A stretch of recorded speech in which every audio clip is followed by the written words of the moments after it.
একটা দেশের যে কটা দেশ পুরো পৃথিবী ডমিনেট করে তার মধ্যে একটা জিনিস আমরা খেয়াল করলে স্পষ্ট করে দেখতে পাবো যে যে দেশগুলির পররাষ্ট্রনীতি খুবই স্বচ্ছ এবং মানে কি বলে কাচের মতো স্বচ্ছ, সেই দেশগুলি কিন্তু এগিয়ে যায়। এবং দেখবেন যে পররাষ্ট্রনীতিটা এরকম একটি বিষয় যে যে দলই আসুক না কেন সে দলে কিন্তু ওই পররাষ্ট্রনীতি আমরা কিন্তু ফলো করি, কিন্তু আমাদের এখানে কিন্তু এটা কিন্তু ভীষণভাবে অভাব। কেন বললাম পররাষ্ট্রনীতির কথা, যে আমাদের বাংলাদেশ চলচ্চিত্র শিল্পী সমিতি বলেন, পরিচালক সমিতি বলেন, প্রযোজক সমিতি বলেন, আর যত সমিতি বলেন না কেন, আমাদের এই নীতিটা নাই। আমি দীর্ঘদিন যাবৎ আছি এই চলচ্চিত্রের, মানে একদিন করতে করতে প্রায় 33-34 বছরের উপর হয়ে যাচ্ছে। এখানে অনেক নেতাই আছেন বিগত দিনে, তারা প্রযোজক সমিতিতেই ছিলেন এবং অনেক সংগঠনের মধ্যেই ছিলেন। তারাই কিন্তু চায় না বাংলা চলচ্চিত্র চলুক, অনেকেই আছে গোপন ভিতরে আছে। আমি দীর্ঘদিন যাবত এই কথাটা বলি কিন্তু, এবং দেখবেন এই বাংলাদেশ চলচ্চিত্রের পার্টিকুলার কোন সংগঠনের নাম বলবো না, যারা অনেক কিছু চিৎকার করে চেঁচামেচি করে, তারা এই সিনিপ্লেক্সের ব্যবসায় ঢুকে কিন্তু আবার তাদের সাথে এক হয়ে গেছে। আসলে সিনিপ্লেক্স শব্দটার সাথে কিন্তু আমাদের কোনো সাংঘর্ষিক নাই। তো মনে হচ্ছে কি জানেন, যে সিনিপ্লেক্স বলতে বোধহয় সিনিপ্লেক্স এবং বাংলা চলচ্চিত্র বোধহয় একটু আলাদা। না, ওখানেও ছবি দেখা যায়, সব জায়গায় ছবি দেখা যায়, কিন্তু কিন্তু কোনটাতে ভালো দেখা যায় সেটি হচ্ছে মূলত কথা। দেখুন, আমি কিন্তু দীর্ঘদিন যাবৎ কিন্তু একটা কথা বলে যাই যে মাননীয় প্রধানমন্ত্রী, অনেকেই বলে যে উনি খবর রাখেন না, ওনার কাছে যেতে হবে। উনি কিন্তু সব খবর রাখেন, কিন্তু উনি সব খবর রাখেন। এই মগবাজারে 2 দিনে কি হয় না হয়, পঞ্চগড়ে কি হয়, সব খবরই রাখেন। কিন্তু ওনার কাছে যেসব মানুষগুলিকে মানে স্বচ্ছতার কাছে মানে জায়গায় নিয়ে যেতে পারবে না, তাকে ভুল বোঝানো হয়। দেখুন, বাংলা চলচ্চিত্র কিন্তু আজকে আমি কিন্তু অনেক দূর থেকে আসছি কিন্তু এই সভাটায় পার্টিসিপেট করার জন্য।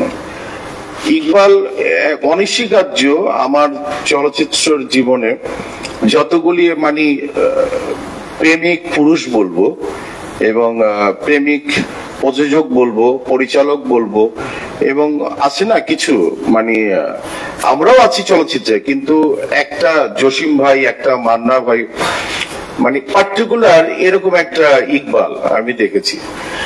তো ওর যে প্রতিবাদটা, এটা কিন্তু খুবই ভালো একটা দিক। শাহনাজ সাহেব আমার ছোট ভাই, ও কিন্তু বলল যে 18 সংগঠনের অনেকেই কিন্তু নাই। আমি ভেবেছিলাম আজকে মিশা সওদাগর থাকবে, দীপদল সাহেব থাকবে, হয়তো বা থাকেনি। আর পিন্টু সাহেব, আপনি বোধহয় একটু ভুল বলছেন, একতার জায়গাটা নাই, এসব কথা বললেন না। কারণ অনেকেই আছে এই খসরু সাহেবরা কেমনে করে 18 সংগঠন থেকে সরাবে, এই ধান্দাইতে এখন ব্যস্ত। কারণ একটা খসরু তো আর যুগে যুগে আসে না। একটা মনে করেন যে লাইক একটা খসরু কাজ করছে, কিন্তু উনি কি পারফেক্টলি বুকে হাত দিয়ে বলতে পারবে যে ওনাকে 100% আমরা সবাই সহযোগিতা করছি? এই যে পররাষ্ট্র নীতির কথাটা বলছি, এই নীতিটার মধ্যে কিন্তু আসেন না, এই জায়গাটাই আসি। উনি হয়তো বলতে পারবেন না, কিন্তু আমরা জানি, কিন্তু ইন্টারনাল আউট, ইনসাইড আউটসাইড সবটাই জানি। কিন্তু অনেকেই চাইবে যে তাকে সরায় অন্য কিছু আসুক, যারা একটু মানে ধামা ধরা, তাদের একজন আসবে। ওই জায়গাগুলি তো ক্লিয়ার নাই। আর সবসময় আমি একটা কথা বলি যে প্রযোজক সমিতি হচ্ছে একটা চলচ্চিত্রের হার্ট। আমি মনে করি একটা কিডনি যদি আমি মনে করি, সেটা পরিচালক সমিতি। আরেকটা অর্গান আছে। এই তিনটা অর্গান মিলেই কিন্তু শিল্পী সমিতি, পরিচালক সমিতি, প্রযোজক সমিতি। আমার স্পষ্ট করে মনে আছে যে আগে কিন্তু লটারি করে কিন্তু ছবি সিলেক্ট করা হতো বাংলা চলচ্চিত্রের, তার মধ্যে থেকে ইচ্ছা করলেই কিন্তু অনেক কিছু হতো না। হয় কি, কিছু মানুষ দেখবেন যে চান্সটা কখন নেয়, যখন নাকি দেখবেন একটা বাড়ির মুরব্বি থাকে না, সেই জায়গাটার থেকে কিন্তু চান্সটা নেয়। তো এই চান্সটাই নিচ্ছে বাংলা চলচ্চিত্র। দেখেন, ছবি কয়েকটা দিন আগেও কিন্তু শ্যামা কাব্য নামে একটা ছবির প্রতিবাদ হয়েছে এই ইয়েতে, তারা প্রতিবাদ করেছে। এবং আজকে এই যে প্রতিবাদের ঝড়, সবাই কিন্তু প্রতিবাদ করতে পারে না, সবার যোগ্যতা হয় না, কিন্তু সবার পকেটে পয়সা হয় না। কিন্তু একটা প্রতিবাদ সভা করতে গেলে ইকবালের মতো আমরা পাগল বলি, যাই বলি না কেন, একটা ইকবাল দরকার আছে। যেরকম একটা আমরা সবসময় আগে বলতাম যে একটা মান্না দরকার ছিল, একটা জসিম দরকার ছিল, একটা দেলার জন্টু স্যার একটা দরকার আছে। তো আমরা যারা চলচ্চিত্রকে ভালোবাসি, এখানে যে এই যে 18 সংগঠনের প্রধান খসরু ভাই, উনি কিন্তু কাজ করার চেষ্টা করে। কিন্তু আমি দূরের থেকেও দেখি, হয়তো খুব একটা টাচে আমি থাকি না এখনকার চলচ্চিত্রের, যখন কাজ করি আবার চলে যাই, কথা হয় এবং স্টাডি করি আমি। কিন্তু অনেক সে চেষ্টা করে, কিন্তু চেষ্টা করে কিন্তু লাভ হয় না। আজ আমার বন্ধু আলম, সে সামর্থ্য আছে তার, চলচ্চিত্র ছাড়া বেঁচে থাকার, তার উপার্জন করার মতো তার ক্যাপাবিলিটি আছে, কিন্তু দিন শেষে কিন্তু সেই ভাবির রাগ হোক আর যাই হোক না কেন, সেই চলচ্চিত্রেই থাকে। তো যারা নাকি নিজেকে বিসর্জন দিয়ে ফ্যামিলির অন্যান্য সেক্টর গুলিতে বিসর্জন দিয়ে যেসব মানুষগুলি, পাগল মানুষগুলি থাকে, সেই পাগল মানুষগুলিকে কিভাবে সরাই দিতে হয় সেই চেষ্টাই কিন্তু রত থাকি আমরা। তা আমাদের দিন শেষে তো কিছু হয় না, কোনো কিছু নাই এখানে। কিন্তু ওই যে আমি আবারও বলছি পিন্টু সাহেবের কথায়, যে 18 সংগঠন বলেন, আসলে পার্টিকুলার ডোমিনেট করার মতো 4-5 জন মানুষের ভীষণ ভাবে দরকার। একজন খসরু কখনোই কোনো কিছু করতে পারবে না, তাকে সাপোর্ট দিতে হবে, তাকে মানে বুকে হাত রেখে বলতে হবে যে না, আপনাকে আমি সাপোর্ট দিচ্ছি, আগেও দিচ্ছি, পরেও দিচ্ছি। আজকে ইকবাল যে ঝড়টা তৈরি করেছে, এই ঝড়টাকে যদি আমরা বেগবান করতে না পারি, ওটা তো একটা জায়গায় থেকে যায়।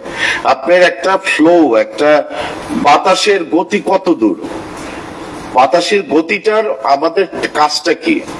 একটা বাতাসের গতি যদি, ফ্লোটা যদি সামনের দিকে আগায়, সেইটাকে কিভাবে আরো সামনের দিকে নেওয়া যায়, এইভাবে কিন্তু নিতে হয়। কিন্তু সবাই কি টুপুকে হাত রেখে বলতে পারবেন ইকবালকে সহযোগিতা করবেন? নো, এটা কিন্তু অনেকে বলতে পারবে না। কিন্তু সাধারণত এই ডেড বডি ছবির মানে প্রচার কাজ, আমাদের শিল্পীদের কথাই বলি এবং সারাউন্ডিং কিছু টেকনিশিয়ানদের কথাই বলি না কেন, আমি দিন শেষে কিন্তু দেখেন 200-250 ছবি রিলিজের পরে, এত বছরের ক্যারিয়ারের পরে কিন্তু আমার লাগে না কিন্তু একটা প্রতিবাদ সভায় অংশগ্রহণ করা কিংবা আরেকটা পার্টিসিপেট করা, মানে প্রচার কার্যে। কিন্তু আমি করেছি অনেক বছর পরে, কারণ আমি জানি যে ইকবাল একটার পর একটা ছবি বানাবে, তাকে যতই আঘাত করা হোক না কেন, সে কিন্তু ইস্পাতের মতো হবে। কিন্তু ঠিক আছে, ওই যে বলে না বটি, কিন্তু ওই যে কি বলে, রেল লাইনের পাতের এই কাজটা, ওই বটি খুব ধার হয়, হ্যাঁ, ইস্পাতের, হ্যাঁ।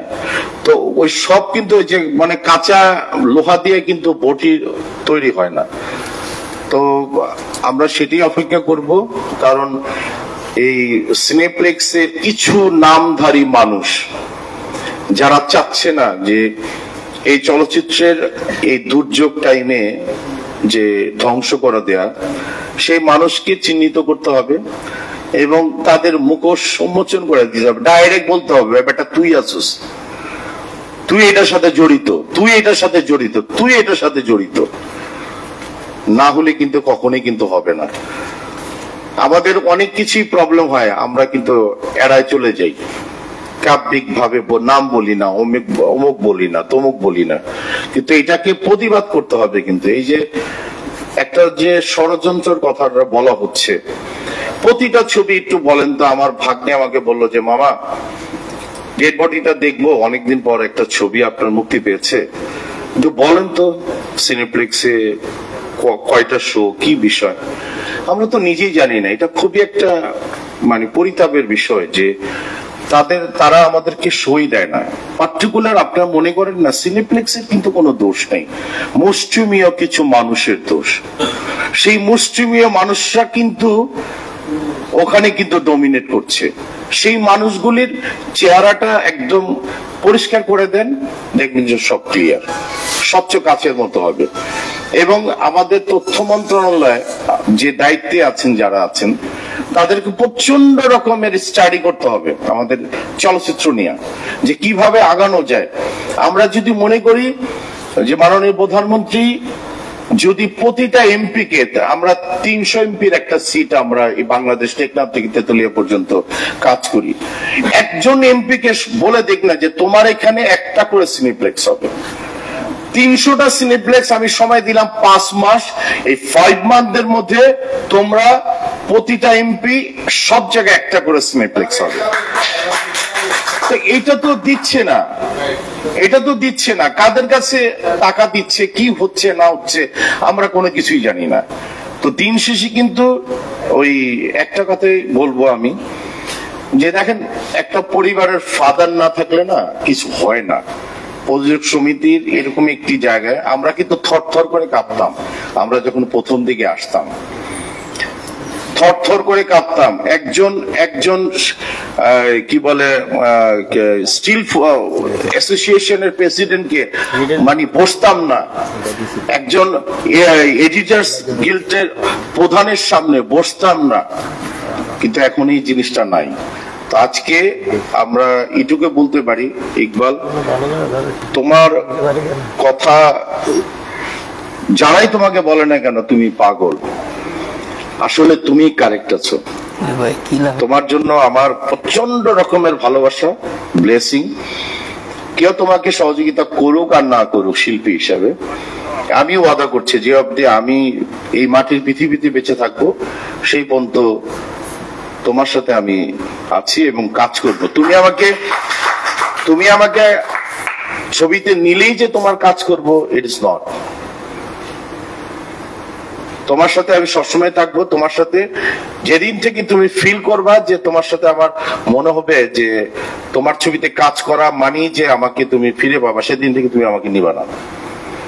নিয়া ছাড়া আমি প্রমাণ করে দিব যে আমি আজকে যে কথাটা বললাম এই কথাটার সূত্র। আর অসম্ভব রকমের দরকার হচ্ছে মিয়া ভাই, আপনার কাছে আমার একটা অনুরোধ, প্রচন্ড শ্রদ্ধা করি, সম্মান করি, বন্ধুবর এবং খুব কাছের মানুষ আলম সহ, একটু কষ্ট করেন এবং যে হয় না যে কষ্টটা পাচ্ছেন আপনি, এই কষ্টটাকে একদম চাপা কষ্ট, এটা তো আমিও পেয়ে আসছি বিগত দিনে। এই কষ্টটাকে দাবায় রাইখা আল্লাহ আপনাকে প্রতিষ্ঠিত করেছেন অন্যান্য সেক্টরে। এই চলচ্চিত্রের শেষ সময়টুকুর জন্য একটা কিছু করে যান, হয়তোবা একটা সময় গিয়ে আপনি একজন স্ট্যাচু হবেন liberty. Thank you very much. অনেক ধন্যবাদ প্রিয় ভাই আমাদের অবস্থানীকে। আপনাদের জানি অনেকক্ষণ ধৈর্য ধরে এখানে অপেক্ষা করছেন, কাজ করছেন, অনেককে এক্সপোজ করছেন, অনেক কথা আপনারা রেকর্ড করেছেন। আমরা প্রায় শেষ পর্যায়ে আছি, তো নিশ্চয়ই বক্তব্য রাখবেন আজকের এই প্রতিবাদ সভার যিনি সভাপতি। তার আগে গানের শেষে একটা রেস্ট থাকে না, এত বক্তব্য এত কিছু, যদি ইকবাল ভাই আপনি সংক্ষেপে 1 মিনিট যদি আপনার কোনো কথা থেকে থাকে, কারণ সভাপতির পরে তো আর কথা বলতে পারবেন না, সেই জন্য একটু বলুন। ধন্যবাদ। আমি এখানে একটা কথা বলতে চাই,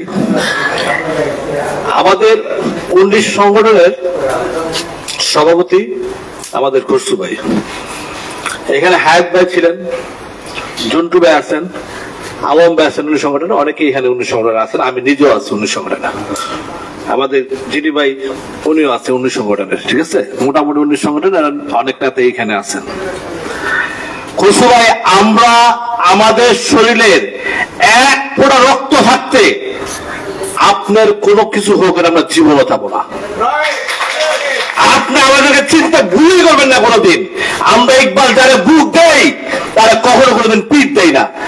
আপনি আগে বলেন, দেখি ইন্ডাস্ট্রির কে আছে আপনার বিপক্ষে কথা বলে, চ্যালেঞ্জ করলেন কেন বইটা? আপনি আগে বলেন, প্রত্যেকটা প্রতিবাদ করেন আপনি। এই ইকবাল আপনার জন্য বলতে রাজি আছে। আমি এখানে আজকে ডিক্লেয়ার দিয়ে গেলাম, কে আপনার বিপক্ষে কথা বলে, কে আপনার বিপক্ষে যায় সেটা বহুত পরের ব্যাপার। আপনি সিনে আসেন, আপনার নেতৃত্ব দেন, এই ইন্ডাস্ট্রিকে স্বাধীন করেন, যেটা আপনি আমাদের বড় ভাই, আপনাকে আমরা মানি। আমরা 22 নাই বাংলাদেশে, আমরা 22 নাই, আমরা ইন্ডাস্ট্রিতে 22 নাই। আমাদের শক্তি মাঠে নাইবেন, দেখবো। আপনি ডিক্লেয়ার দেন, এখানে এমন ডিক্লেয়ার দেন, এই ইন্ডাস্ট্রিকে স্বাধীন করে ডিক্লেয়ার দেন আপনি। এই ইন্ডাস্ট্রির মানুষের বিপদ, আরে পজিশনে কি আছে, পজিশনে কি ওই 100 কি আছে, যেখানে 18 সংগঠন সমিতি একসাথে আছে, হ্যাঁ, যেখানে 18 সংগঠন একসাথে আছে সেখানে পজিশন সমিতি কি? আপনি 19 সংগঠনের নেতা, আপনাকে মূল্যায়ন করি ভালোবাসা দিয়া, আপনি ভালোবাসার বুঝছেন, আপনি বুঝালেন ইন্ডাস্ট্রি আপনি করছুকে, আমি ইকবালকে, শামসুল আলমকে, আব্দুর রহমান একজনকে, কাজী আয়াতকে, দেলার একজনকে বুঝাই দেন। আপনি সবাই তো আপনার পিছনে আসছে, কে নয় আপনার পিছনে? একটা কথা সবসময় মাথায় রাখেন, আমরা যা বলি তাই করি। আমরা মৃত্যুকে ভয় পাই না, কাপড়কে ভয় পাই না। একদিন আমাদের মরতে হবেই, পৃথিবীর কেউ আমাদের বাঁচায় রাখতে হবে না। অতএব কাউকে ভয় পেয়ে নমনম করে জানতে করে মরতে রাজি না। আপনি চরমভাবে প্রতিবাদ করেন, আমরা আপনার সাথে আছি ইনশাআল্লাহ। আসসালামু আলাইকুম।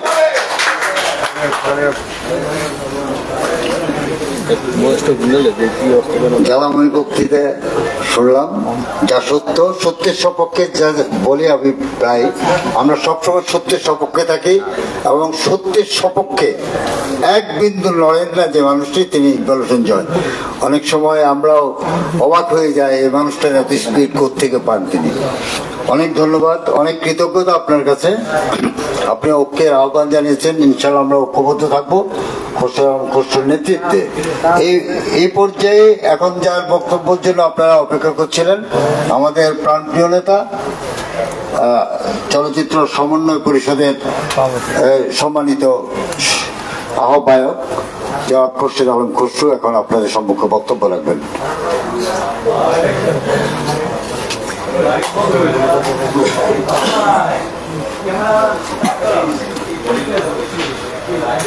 শুভ সন্ধ্যা।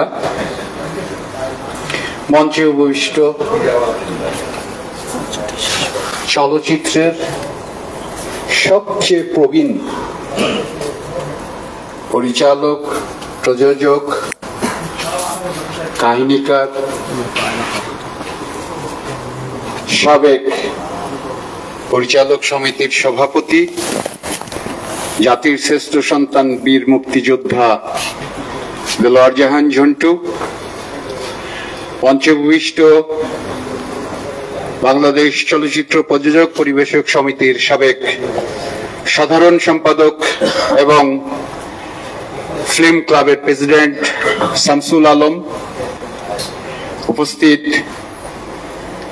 বাংলাদেশ চলচ্চিত্র প্রযোজক পরিবেশক সমিতির সাবেক সহকারী সাধারণ সম্পাদক আতিকুর রহমান লিটন, বাংলাদেশ চলচ্চিত্র প্রযোজক পরিবেশক সমিতির সাবেক সহকারী সাধারণ সম্পাদক ইকবাল হোসেন জয়, উপস্থিত এডিটর গিল্ডস সম্মানিত সভাপতি, আমাদের অত্যন্ত শ্রদ্ধাভাজন আবু মুসা দেবু, উপস্থিত বিপ্লব শরীফ সহ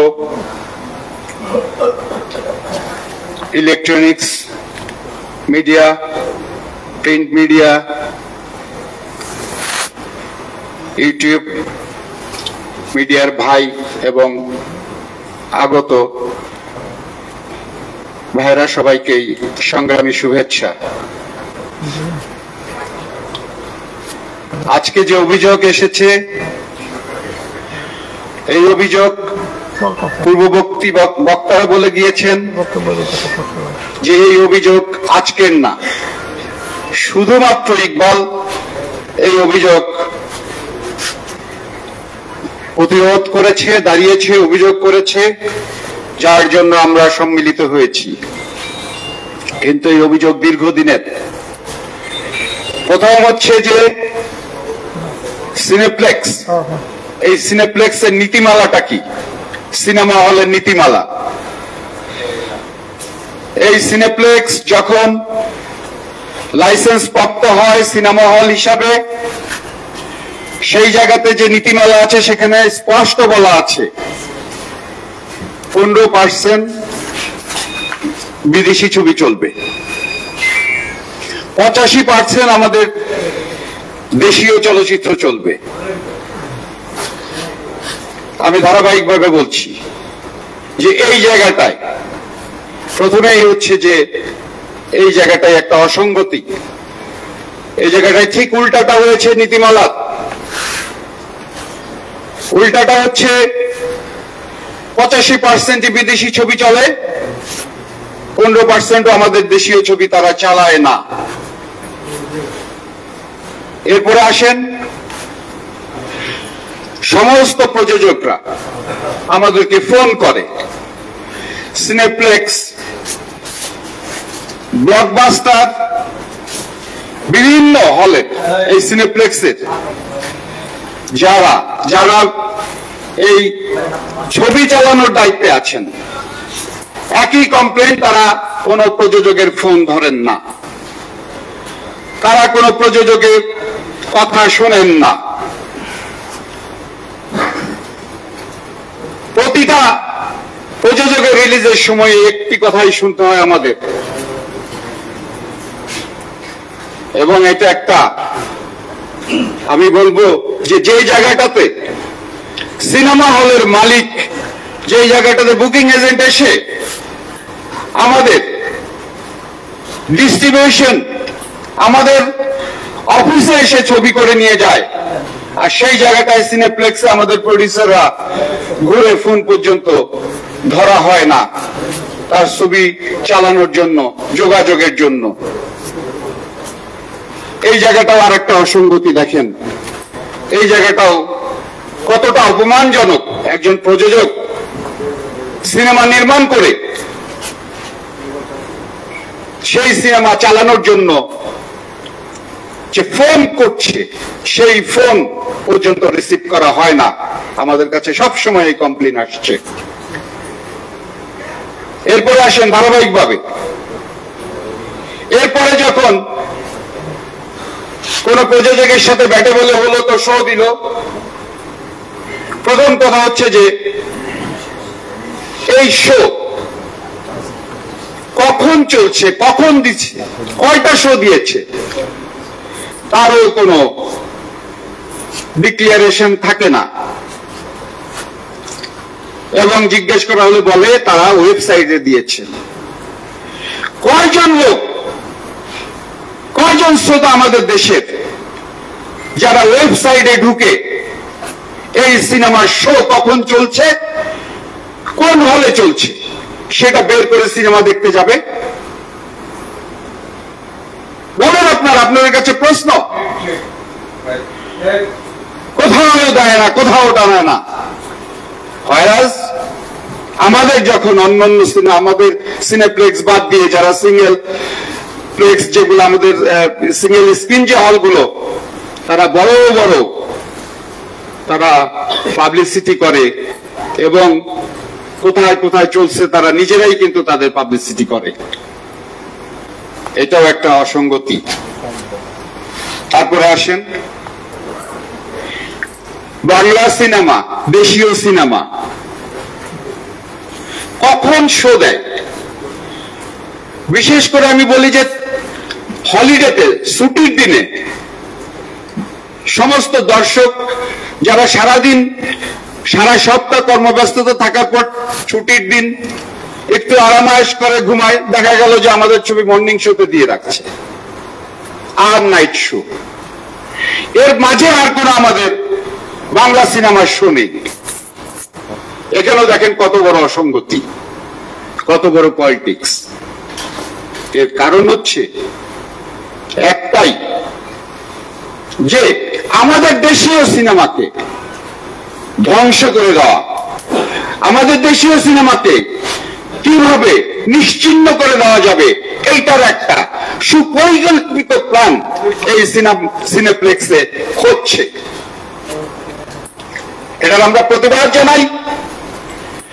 এবং আজকে আমাদের ইকবালের ছবি নিয়ে যে ষড়যন্ত্র হয়েছে, যে কর্মকাণ্ড হয়েছে, সত্যিকার অর্থে এটা একটা লজ্জাজনক একজন নির্মাতার জন্য, এটা লজ্জাজনক একজন প্রযোজকের জন্য যারা অর্থলগ্নি করে।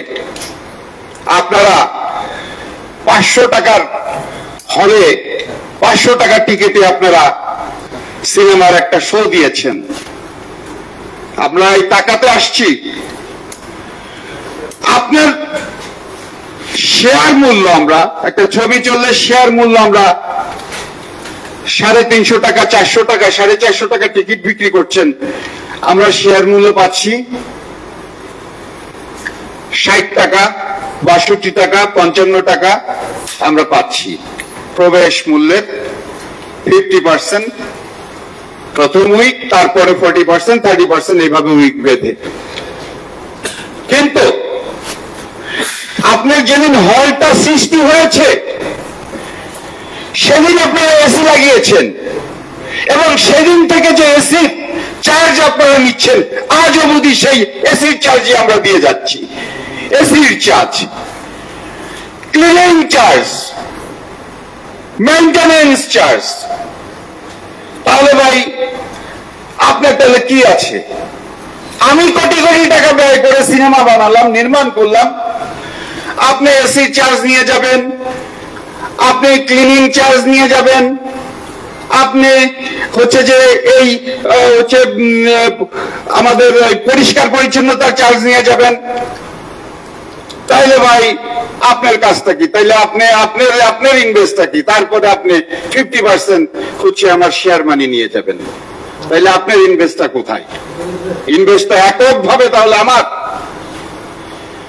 আপনি বছরের পর বছর আপনি ওই একই এসি চার্জে নিচ্ছেন। একটা এসি লাগাইছেন, কত বছর আপনার টাকা তোলা লাগে একটা এসি? বলেন, তাই না? এই মেইনটেনেন্স চার্জ কত বছর আপনার মেইনটেনেন্স করতে হবে? নিতেই থাকবো আমরা, দিতেই থাকবো, প্রতি টিকেটে একই রেট, একই রেট, একই রেট। এটা তো হতে পারে না। আপনার ইনভেস্টটা কোথায় তাহলে? আপনি যদি আপনি এসির চার্জ নিয়ে যান, আপনি ক্লিনিং চার্জ নিয়ে যান, আপনি যদি আপনার ইয়ার হচ্ছে যে মেইনটেনেন্স চার্জ নিয়ে যান, তো আপনার ইনভেস্টটা কোথায়? তাহলে তো আমার ব্যবসা দিয়ে আপনি চলতেছেন রীতিমতো। আমার ঘরে, আমার মাথায় আপনারা কাঁঠাল ভেঙে খাচ্ছেন। আমাদের পার্শ্ববর্তী দেশ, আমরা বেশি দূর যাব না, আমাদের পার্শ্ববর্তী দেশ, আমরা কলকাতা, আমরা ইন্ডিয়া, প্রত্যেকটা জায়গায় আমরা দেখেছি, আমরা জিজ্ঞেস করেছি, আমরা সেখান থেকে দেখে এসেছি যে অল্প কিছু 2 টাকা 3 টাকা শুধুমাত্র এই ক্লিনিং চার্জ ছাড়া আর কোনো চার্জ নাই, তারপরে 50-50। আজকে সেই জায়গায় আসতে হবে। আজকে 85% আমাদের দেশীয় ছবি চালাতে হবে। আজকে আমাদের এই শেয়ার মানির সমতা আনতে হবে, এবং আমাদেরকে আমাদের প্রযোজক যেন আপনাদের এখানে হয়রানি না হয়, আপনাদের জন্য টেলিফোন করলে টেলিফোনে ধরবেন না আপনারা, এটা হতে পারে না। এর বিরুদ্ধে আমরা আন্দোলন গড়ে তুলবো। যদি যতক্ষণ না পর্যন্ত আমাদের শেয়ার মানি ঠিক করে দেওয়া না হবে, যতক্ষণ পর্যন্ত আমাদের এই 85% বাংলা চলচ্চিত্র, আমাদের দেশীয় চলচ্চিত্র যতদিন চালাবেন না, যতদিন আমাদের শেয়ার মানি দিবেন না, যতদিন পর্যন্ত আমার শেয়ার মানির সমতা না আসবে, ততদিন আমরা আপনাদের বিরুদ্ধে আন্দোলন করে যাব। আমরা আমাদের 8-19 সংগঠনে আমরা এটা নিয়ে বসবো, খুব তাড়াতাড়ি 1 সপ্তাহের মধ্যে আমরা বসে আমরা আন্দোলনে যাব এবং আন্দোলনের আমরা চূড়ান্ত রূপরেখা সেই দিন আমরা ঘোষণা করব। প্রয়োজনে আমরা সিনেমা দেওয়া বন্ধ থাকবো, শুধু সিনেপ্লেক্স না, আমাদের দাবি আদায় পর্যন্ত সারা বাংলাদেশ আমরা তো সিনেমা দিব না, আমরা কোনো হলে সিনেমা দিব না, কোনো সিনেপ্লেক্সে সিনেমা দিব না। এবং কিভাবে এই নীতিমালার বাইরে আপনারা সিনেমা চালান সেটাও আমরা বুঝে দিব। সরকারের কাছে আমরা দাবি জানাই, আমাদের এই আবেদন আমরা সরকারকেও লিখবো, আমরা সরকারের কাছেও দাবি দিব এবং সিনেপ্লেক্সের কাছেও আমরা এই মর্মে আমাদের এই সমস্ত বিষয় মেনে নেওয়ার জন্য আমরা পত্র দিব, চিঠি দিব। তারপরে যদি তারা না মেনে নেয় তাহলে আমরা কঠোর আন্দোলন এবং কঠোর কর্মসূচি ঘোষণা করব। প্রয়োজনে আমরা সিনেপ্লেক্স ঘাও কর্মসূচি দিব, আমরা সিনেপ্লেক্স ঘাও করব, প্রত্যেকটা সিনেপ্লেক্স ঘাও করব। আমাদের আপমর যারা আমাদের এই বাংলা চলচ্চিত্রের যারা দর্শক আছেন, সেই দর্শক ভাইদের নিয়ে, চলচ্চিত্রের পরিবার নিয়ে, আমরা 18-19 সংগঠন নিয়ে আমরা প্রয়োজনে আমরা সিনেপ্লেক্স ঘাও করব। এটাই আমাদের আন্দোলন থাকবে এবং এই আন্দোলন আমরা চালিয়ে যাব ইনশাল্লাহ। আপনারা দোয়া করবেন। আর আপনারা সাংবাদিক ভাইদের অনুরোধ করব, আপনারা এই বিষয়গুলা, এই যে অসম বন্টন, এই যে নীতিমালা, অনেকেই হয়তো জানেন না যে প্রত্যেকটা সিনেমা হলের লাইসেন্সে বলা আছে 15% বিদেশি ছবি, 85% দেশি ছবি। সেই জায়গাটাতে পুরোপুরি উল্টো হচ্ছে। এবং আমাদের এই যে শেয়ার মানি, বিশেষ করে এই শেয়ার মানি এক সিনেপ্লেক্স যে টিকিট সেল হয়, এই টিকিটের শেয়ার মানি যদি কোনো প্রডিউসার সঠিকভাবে পায়, তার ন্যায্য হিস্সা পায়, তাহলে আর কোনো কিছুই, কোনো হলও লাগে না, তার খরচ কিন্তু সিনেমার ইনভেস্ট কিন্তু সেখান থেকে উঠে যায়। অতএব এই যে আজকে আমাদের মাথায় কাঁঠাল ভেঙে খাচ্ছে, আর আমরা এই কাঁঠাল, আমাদের মাথায় কাঁঠাল ভেঙে খেতে দিব না। বারবার ঘুরু তুমি খেয়ে যাও ধান, আমরা সেই সুযোগ দেব না। আমরা কঠোর আন্দোলনের কর্মসূচি আমরা আগামীতে আমাদের 19 সংগঠনের আমরা মিটিংয়ে আমরা এর রূপরেখা তৈরি করব, করে আমরা আন্দোলন যাব। সাংবাদিক ভাইরা আপনারা আমাদের পাশে থাকবেন। আমি এই বলে আমার বক্তব্য শেষ করছি। জয় বাংলা, জয় বঙ্গবন্ধু।